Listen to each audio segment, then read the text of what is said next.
अस्सलाम वालेकुम, मैं हूं साजिद हसन। आप मेरा YouTube चैनल देख रहे हैं। बाबर आजम की परफॉर्मेंस बिल्कुल नीचे, 50 रन जो उन्होंने किए हैं किसी काम के नहीं है। अब बाबर आजम के साथ बुरी खबर क्या आई है, बोर्ड ने जो है वो साफ तौर पर बोल दिया है कि ये कप्तान हमें नहीं चाहिए। मुस्तकबिल में जितने मैचेस हैं खेलो, उसके बाद अपनी कप्तानी से खुद रिज़ाइन कर दो।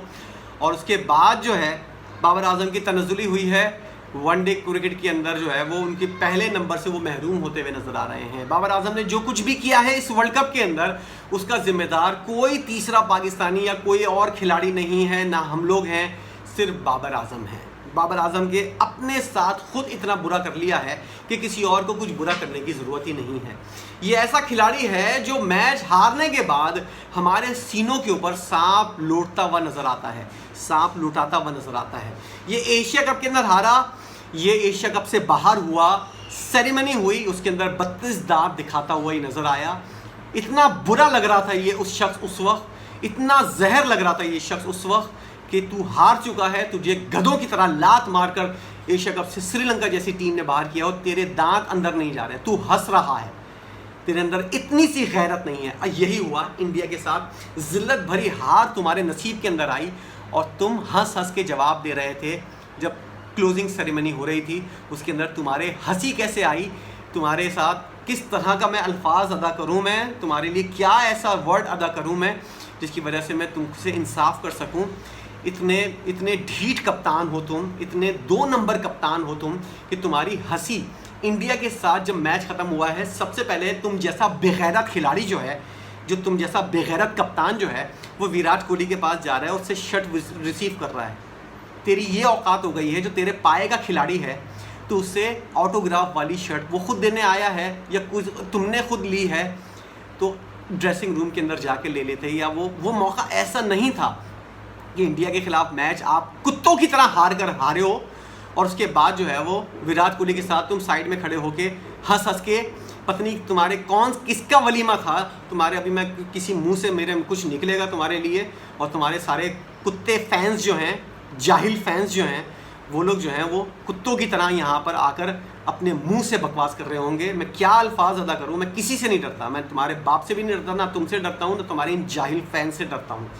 इतना घटिया हमारा कप्तान है, इतना जाहिल हमारा कप्तान है, इतना बेगैरत हमारा कप्तान है। इस जाहिल के बच्चे को फील्डिंग सेट करनी नहीं आती, इसको बैटिंग करनी नहीं आती, इसको स्ट्राइक रेट कंट्रोल करना नहीं आता, इसको बॉलर्स कौन सी यूज़ करने हैं ये नहीं पता।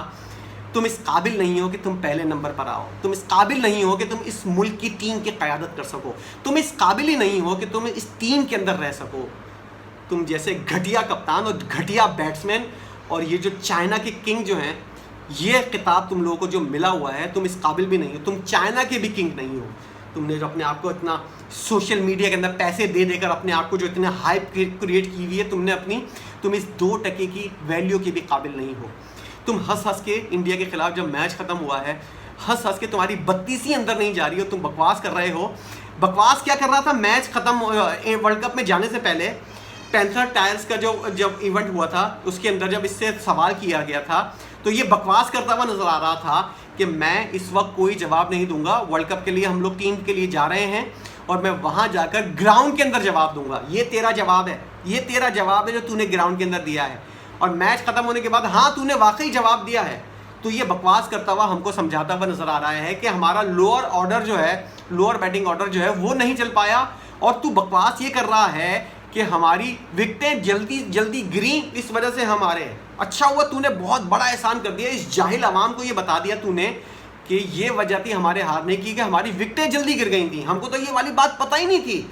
उन जाहिल फैंस को जो पूरा 5 घंटे बैठकर मैच देखा, उनको ये वाली बात नहीं पता थी जो तू बकवास कर रहा है क्लोजिंग सेरेमनी के अंदर। हंस हंस के जो तू बकवास करता हुआ नज़र आ रहा है, ये कहता हुआ जहर उगलता हुआ नज़र आ रहा है कि ये जवाब था हमारे हारने का कि हमारे बॉलर जो हैं उन्होंने नई बॉल से अच्छी बॉलिंग नहीं की। तूने 50 रन 60 से ज़्यादा बॉलों के ऊपर किए, तूने पूरी टीम की, और तूने छोटे गैंग जो तेरा छोटा उस्ताद है रिजवान, उसने पूरे टीम की 3 साल से माँ बहने की हुई है। तू इस बात के ऊपर कभी भी एग्री नहीं होगा। तू हमेशा बोलेगा बैटिंग लाइन के अंदर मसला हुआ, ओपनर नहीं चल पाए, लोअर मिडिल ऑर्डर नहीं चल पाया, और बॉलिंग के ऊपर तू हमेशा जो है वो सारी चीज़ें डालेगा, तू कभी भी अपने ऊपर नहीं लेगा। इतना बड़ा ढीठ कप्तान है तू तू कभी भी, और तेरे अंदर इतना जिगरा नहीं है तू सबके सामने खड़ा होकर बोले हाँ मेरी वजह से ये मैच हारे हैं, मैं जिम्मेदारी कबूल करता हूँ। तेरे अंदर इतनी हिम्मत नहीं है। तू टीम को लेकर चलेगा। तू इतना फट्टू आदमी, तू इतना 2 नंबर आदमी, तू इतना डिफेंसिव खिलाड़ी, तेरी शक्ल ऐसी नहीं है कि तू इतना बड़ा अपने ऊपर जिम्मेदारी ले सके। हाँ यार मैं हारा हूँ, मेरी वजह से टीम हारी है, हमारी टीम हारी है। तेरे अंदर इतना दप्पड़ नहीं है, इतना गू नहीं है तेरे अंदर कि तू इस तरह की जिम्मेदारी कबूल कर सके। हमेशा तू दूसरों के ऊपर डालता है, कभी स्पिनर्स के ऊपर तू डाल रहा होता है, कभी फास्ट बॉलर के ऊपर जैसे कल तूने डाला, और लोअर मिडिल ऑर्डर ओपनर नहीं चल पाए। हमेशा तेरे पास कोई ना कोई बहाना होता है। तू 2 नंबर कप्तान है, ना तेरी कोई तरबियत हुई है, ना तेरी कोई बैटिंग है। चाइना का तू किंग है, जिम्बाब्वे तेरा नाम बिल्कुल सही रखा है इंडिया वालों ने। तू नेपाले आजम है, तेरी कोई औकात नहीं है। तो इन लोगों के सामने जो है ना जरा सा तू टिक के खड़ा हो जाए। बुमराह के सामने तेरी कैसी शक्ल घूम रही थी और किस तरह तू कुलदीप यादव के सामने डांस कर रहा था बैटिंग करते हुए, ये तेरी औकात है। एक छोटा सा खिलाड़ी जो है ना वो तुझे डांस करने के ऊपर मजबूर कर देता है। किसी भी टीम का कोई लेफ्ट आर्म स्पिनर जो है ना तुझे बोल्ड कर देता है। तेरी ये औकात है कि तू जो है ना कुत्तों की तरह हारता हुआ बोल्ड होकर किसी भी गैर मारूफ खिलाड़ी के साथ बोल्ड होने के बाद, कुत्तों की तरह आउट होने के बाद तू जाता है हंसता हुआ। ये तेरी औकात है, ये अल्लाह दिखा रहा है। ये हमारे जज्बात के ऊपर जो तू ठेस पहुंचा रहा है। दोस्ती यारी गैंग चापलूसी, तेरा बैग उठाने वाला जो है वो टीम के अंदर होगा, तेरे दस्ताने पहनाने वाला टीम के अंदर होगा। ये दोस्ती यारी गैंग की वजह से तूने टीम को यहाँ तक पहुँचा दिया है। अपने आप को नंबर 1 करने के लिए तूने टीम की वाट लगा दी है। 2 नंबर आदमी, तू इस काबिल नहीं है। तू इस काबिल है कि तू वर्ल्ड कप के अंदर पहली पोजीशन से नीचे आएगा, और उसके बाद जो है वो जो भी कुछ होगा, क्रिकेट बोर्ड बिल्कुल सही कर रहा है। तुमसे कप्तानी छीननी चाहिए, तुम्हें टीम से बाहर करना चाहिए। आप इस बारे में क्या कहते हैं? जो कुछ हो रहा है बाबर आजम के साथ और जो कुछ मकाफात अमल इसके सामने आ रहा है, ज़रा बताइएगा क्या हो रहा है बाबर आजम के साथ, और आप क्या समझते हैं सही हो रहा है या कम हो रहा है, ज़्यादा होना चाहिए? ज़रूर बताइएगा कमेंट सेक्शन के अंदर आकर।